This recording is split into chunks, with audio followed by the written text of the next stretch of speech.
Ada salah satu kisah yang luar biasa yang pernah dilakukan oleh Raden Arya Wiratanudatar Cikundul, yaitu beliau pernah melakukan tapa selama 40 hari 40 malam, bertafakur, mendekatkan diri kepada Allah Subhanahu wa Ta'ala di Batu Agung, Tengger Agung, Sagalaherang. Dalam melakukan tirakatnya, Raden Arya Wiratanudatar didatangi dan digoda 3 putri jin yang sangat cantik. Putra dari Raja Jin Islam bernama Syekh Jubaidi. Raden Jayalalana merupakan keturunan dari kerajaan Talaga, di mana ayahandanya yang bernama Raden Arya Wangsa Goparana atau Raden Kanarun merupakan putra dari Raja Talaga, yaitu Sunan Wanaperih. Secara lengkapnya diterangkan bahwa Sunan Wanaperih adalah putra dari Prabu Pucuk Umun atau Rangga Mantri, dan Sunan Wanaperih memerintah kerajaan Talaga selama 24 tahun.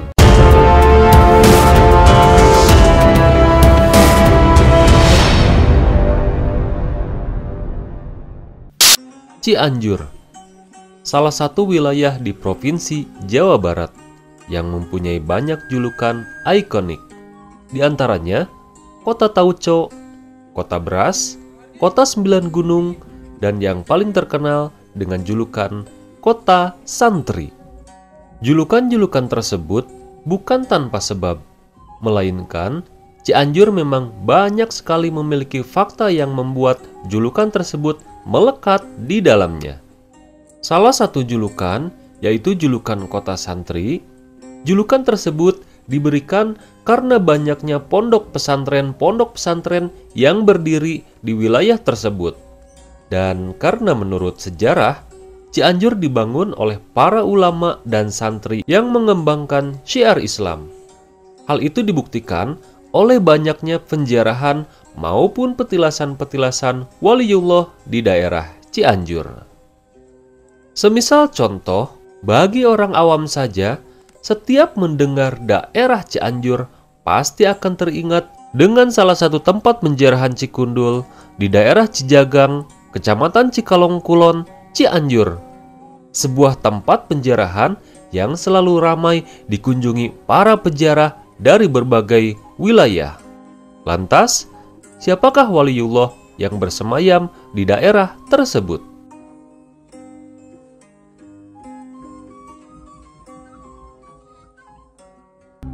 Makam Keramat Cikundul merupakan tempat bersemayam Raden Jayalalana atau yang lebih dikenal dengan sebutan Mbah Dalem Cikundul. Raden Arya Wiratanudatar bin Raden Arya Wangsa Goparana lahir sekitar tahun 1603 Masehi. Namun ada juga yang menyebutkan pada tahun 1616. Lahir di daerah Cibodas, Dayakolot, Sagalaherang, Subang, Jawa Barat. Semasa kecil, Raden Arya Wiratanudatar bernama Pangeran Jayalalana yang pada saat usia 3 tahun mempunyai kegemaran naik ke atas bukit dan menghadap ke arah kiblat sambil merenung dan menerawang. Sampai pada saat itu banyak orang yang menerka bahwa Raden Jayalalana mempunyai indera yang sangat tajam.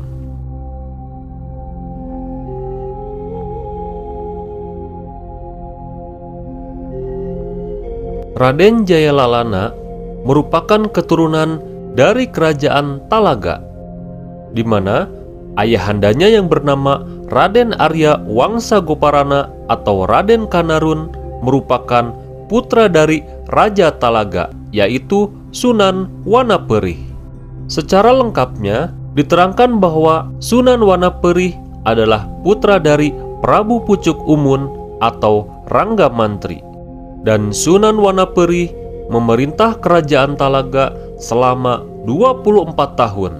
Raja Talaga ini berputra 5 orang, yaitu Dalem Kulanata, Dalem Cager, Sunan Kidul, Ratu Radea, dan Raden Kanarun.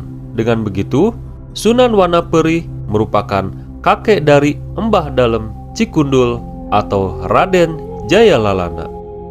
Gelar yang diberikan kepada Raden Kanarun, yaitu ayahanda dari Raden Arya Wiratanudatar, adalah Arya Wangsa Goparana, yang artinya satria pembawa senjata perang.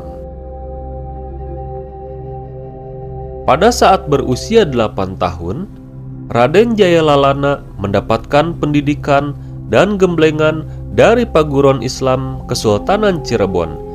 Dalam menuntut ilmu, Raden Jayalalana merupakan seorang santri yang paling menonjol dalam bidang keagamaan, kemasyarakatan, dan ilmu pemerintahan.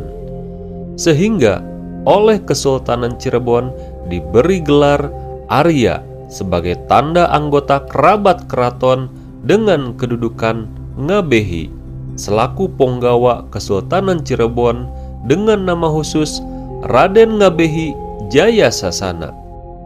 Dan setelah dewasa, karena kecerdasannya, ia diminta oleh gurunya mendirikan kadipaten di daerah Cinengah dengan tujuan untuk menyebarkan agama Islam.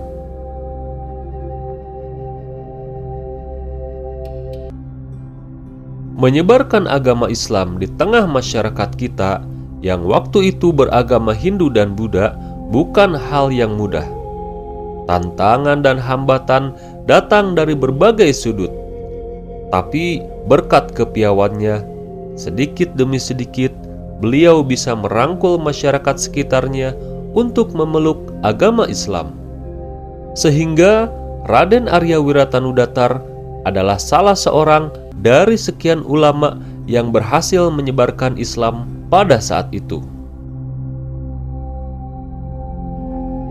Ada salah satu kisah yang luar biasa yang pernah dilakukan oleh Raden Arya Wiratanudatar Cikundul, yaitu beliau pernah melakukan tapa selama 40 hari 40 malam, bertafakur mendekatkan diri kepada Allah Subhanahu wa Ta'ala di Batu Agung, Tengger Agung, Sagala Herang.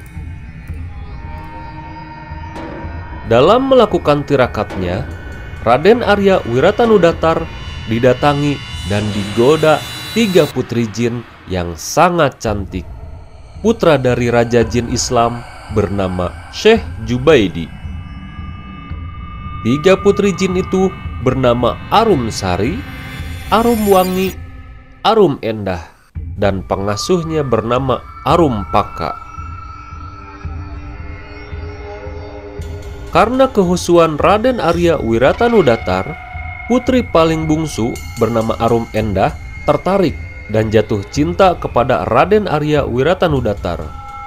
Sampai akhirnya sang putri jin menikahi Raden Arya Wiratanudatar. Ada pula versi yang menyebutkan bahwa ketiga putri jin tersebut beralih wujud menjadi satu dan bernama Nyai Dewi Serina. Dari pernikahan tersebut lahirlah 3 orang putra bernama Raden Surya Kencana, Raden Andaka Wirusajagat, dan Raden Sukaisih Carangcang Kancana.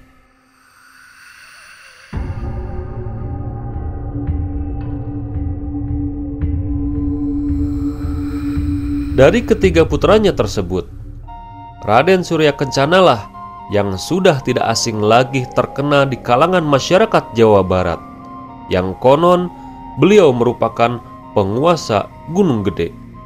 Sementara itu, dari Nyimas Ajeng Mayang Emik, Raden Arya Wiratanudatar dikaruniai 11 orang putra. Pada usia 23 tahun, Raden Arya Wiratanudatar mengembara ke daerah Cianjur, menyusuri Kali Citarum dengan membawa anak buahnya sebanyak 300 umpi atau sekitar 1.200 jiwa, dan mendirikan kerajaan kecil di wilayah Cianjur yang kosong sepeninggalan kerajaan Pajajaran. Raden Arya Wiratanudatar memerintah sebagai bupati antara tahun 1640 sampai 1691 Masehi. Setelah itu, pemerintahan diturunkan kepada putra pertamanya, yaitu kepada Raden Arya Wiramanggala atau dalam Tarikolot yang bergelar Arya Wiratanu II dan memerintah dari tahun 1691 sampai 1707 Masehi.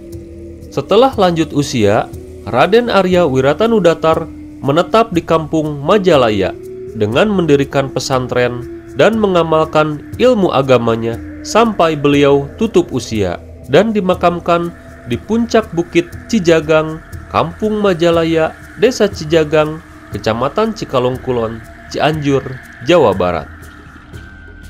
Sampai saat ini, makam keramat Cikundul selalu ramai dikunjungi, yang dari sekian banyak para peziarah memiliki pengalaman spiritual selepas dari berziarah ke tempat ini. Ada salah satu mitos yang beredar di kalangan para peziarah, yaitu perbedaan jumlah anak tangga yang apabila kita hitung saat naik dan turun akan selalu berbeda. Mungkin jika sahabat Lemirah penasaran, bisa mencoba langsung pada saat ziarah ke Cikundul.